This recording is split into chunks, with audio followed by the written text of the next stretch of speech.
Hello and welcome to It's a Code You, mental health support for those working in healthcare. This is a podcast created for healthcare employees to explore not only issues relating to mental and emotional health, but also unique challenges that those working in healthcare are faced with.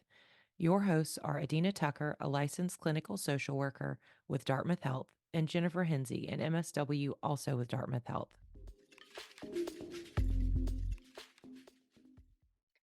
Hello, and welcome to It's a Code You. And on today's episode, we are diving into a topic that resonates with so many of us, and that is mindfulness for the anxious brain.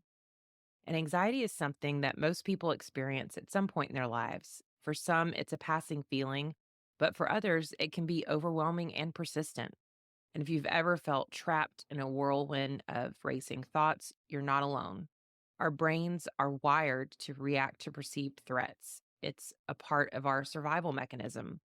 And according to neuroscientist Dr. Lisa Feldman Barrett, the brain constructs responses based on predictions to ensure survival, making threat detection a deeply ingrained process. But in today's world, those threats aren't often life threatening at all. They're deadlines, social pressures, or even our own self critical thoughts. So, mindfulness offers us a way to step out of that whirlwind. It helps us notice our thoughts without becoming entangled in them. And today, we are going to discuss how mindfulness can specifically benefit an anxious brain. So let's start with the basics. Mindfulness is the practice of bringing your full attention to the present moment without judgment. Sounds simple, right? But in practice, it can be challenging, especially for those of us with anxious minds that love to dwell on the past or worry about the future. One way to think about mindfulness is like this. Imagine you're standing on the side of a busy highway. The cars whizzing by, there are your thoughts.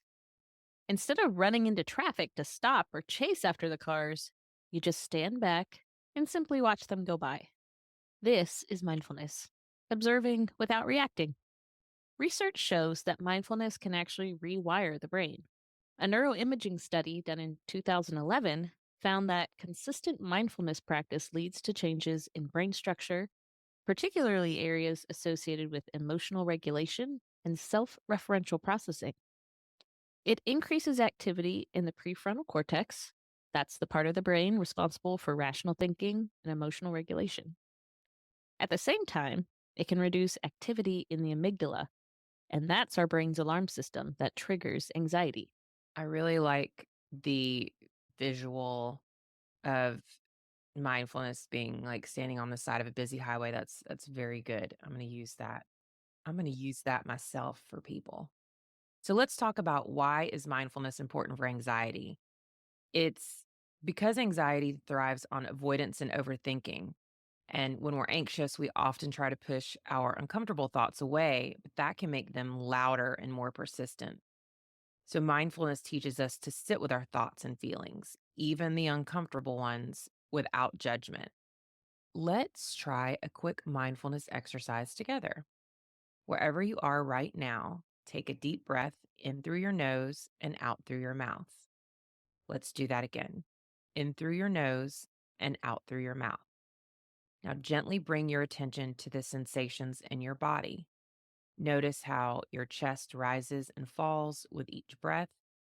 Notice the points of contact between your body and the surface you're sitting or standing on. If your mind starts to wander, gently bring it back to your breath.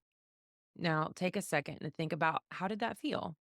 Even a short practice like that can help anchor us in the present moment and create a little more space between our thoughts and reactions. I think that's a really good explanation. That's how I try to always explain it is like we're trying to create a pause between those automatic thoughts and then what we do with it so that we take a second and be like, okay, wait a minute. I like that. Yeah, and focusing on our breath for a moment really is a simple way to tap in and get present because, hey, we're all breathing out here, right? So, great way to practice this, even if you only have a few minutes or a few seconds of time to do it. So now let's explore mindful somatic techniques and why they can be especially effective for calming an anxious brain. Somatic techniques are practices that involve reconnecting with our body to regulate our nervous system. According to two researchers, Levine and Frederick, in 1997, somatic techniques help release trauma and anxiety that is stored in the body. It does this by engaging the parasympathetic nervous system to promote a sense of safety and calm. Now, you might be wondering, what is the parasympathetic nervous system? Well, it's actually one of the two main divisions of the autonomic nervous system, which is often referred to as the rest and digest system because it helps our body conserve energy, it promotes relaxation, and it supports recovery. We could also call the parasympathetic nervous system the PNS. Now, the PNS, it's a counterbalance to the sympathetic nervous system, which is our body's response for fight or flight during stress. It's a good thing to activate our PNS because it helps slow our heart rate, lower our blood pressure, and it allows our body to focus on maintenance and repair. Anxiety often lives in the body as tension, a rapid heartbeat, or shallow breathing. And when we engage in somatic practices like mindful movement, deep breathing, or grounding exercises, we help signal to the brain that it is safe to relax. One of the reasons somatic techniques work so well is because they bypass the thinking brain, which is often overactive in people with anxiety. Instead of trying to think your way out of anxious thoughts, you're using your body to create a sense of calm instead. This can be more effective because it taps directly in to that parasympathetic nervous system, which again, it's responsible for our body's rest and digest response, slowing down. For example, grounding exercises like pressing your feet firmly into the floor or gently tapping different parts of your body can help bring you out of your head and into the present moment. Even something as simple as placing a hand on your chest and taking a deep breath can activate the vagus nerve, promoting that sense of safety and calm. These techniques remind your brain that it doesn't need to stay in fight or flight mode. By engaging the body, we can calm the mind more effectively than through thought alone. Research by Ogden in 2006 shows that somatic practices help regulate the autonomic nervous system, and this plays a key role in reducing anxiety symptoms because, again, it shifts our body from that state of heightened arousal to one that is calm. So, next, we're going to talk about something that I try to use a lot, which is using mindful humor to help an anxious brain. So, this is something that might not immediately come to mind when we think of mindfulness, and that's humor. But believe it or not, incorporating humor into your mindfulness practice can be a powerful way to ease anxiety. Mindful humor is about finding lightness and laughter in the present moment. And there was some research done by Dr. Lee Burke and Dr. Stanley Tan in 2006 at Loma Linda University that highlights that laughter reduces stress hormones and it increases endorphins, which can improve overall mood and well being. And it's not about dismissing or minimizing your feelings, but creating a little space for joy and levity, even in difficult times. For example, when you catch yourself in an anxious thought loop, imagine your thoughts as a comedy sketch. Picture yourself as the star of an over the top sitcom where everything goes hilariously wrong, but in the end, you always come out okay. Laughter can also help release tension in the body and lower cortisol levels, which are often elevated during anxiety. So you could try seeking out humor intentionally, watching a funny video, reading a humorous book, or even practice laughing for no reason at all. It might feel silly at first, but that's kind of the point. Embracing silliness can remind us not to take ourselves too seriously. So here's a quick exercise. The next time you catch yourself worrying about a worst case scenario, add a ridiculous twist to it in your mind.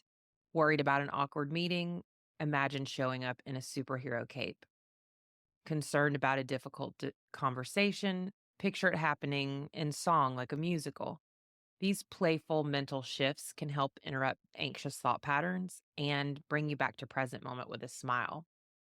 For those who I don't know why anyone would know this, but so we are social workers by trade.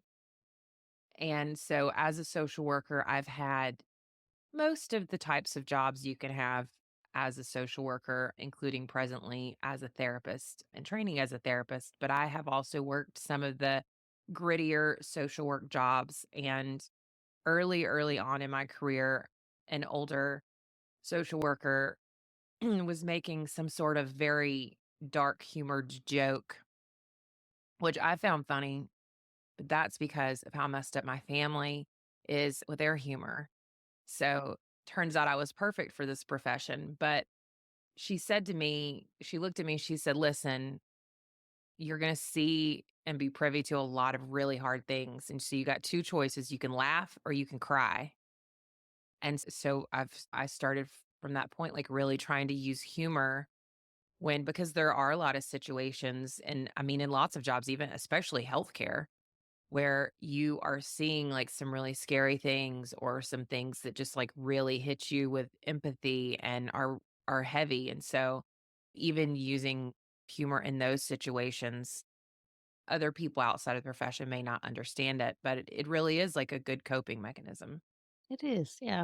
I've always thought humor is a way to soften the harsher edges of life, you know? Bad things can happen sometimes. Yeah, Yeah, I it's agree. good. Well, now let's get into some practical exercises, some ways to incorporate mindfulness into your daily life, especially if you have an anxious brain. First off, mindful breathing. So, as we practiced a little earlier, mindful breathing is one of the easiest ways to ground yourself in the present moment. Try doing it for just 1 minute when you feel anxious. There's also the body scan, and this involves mentally scanning your body from head to toe, noticing any areas of tension or discomfort. It's a great way to reconnect with your body and step out of anxious thoughts. Mindful observing is a good one too.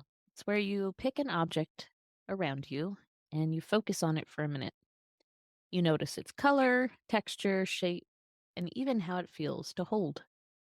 This simple practice can bring your mind back to the present. Gratitude journaling is a great one. At the end of each day, you can jot down 3 things you're grateful for, and this shifts your focus from what's causing anxiety to what's bringing joy.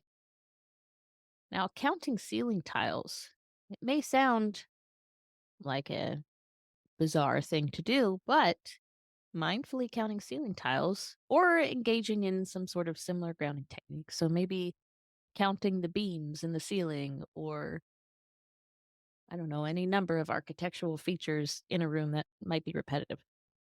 They can calm an anxious brain by shifting focus away from overwhelming thoughts and redirecting your attention to a neutral, simple task. The mechanism behind this lies in how the brain processes stimuli. Anxiety can cause excessive rumination, often focusing on fears and uncertainties. But when we're engaging in mindful tasks like counting, it activates the prefrontal cortex.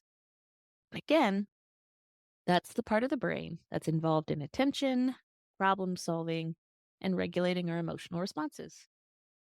This helps distract from the overactive fight or flight response. Additionally, the repetitive nature of counting can produce that calming effect by triggering, like we talked about earlier, the parasympathetic nervous system.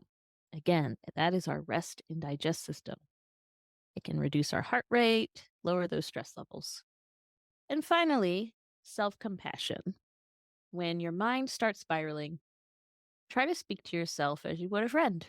Replace harsh, critical thoughts with more gentle, supportive ones. These are a lot of really good actionable things that people can try to help with anxiety. And I know we have our self compassion episode that if someone is hearing this and wanting more information on that, they can go back and listen to because we had a lot of in depth information about how to practice self compassion. And that really is, I'm doing most first and foremost with my anxious. Especially if we identify what's happening when you're anxious. Are you having any negative thoughts about yourself? Are they repetitive Does it seem to be a theme to where when you get anxious about something, it's the same negative thought? All right, let's do a little self compassion first and start working on that. But these are all really good.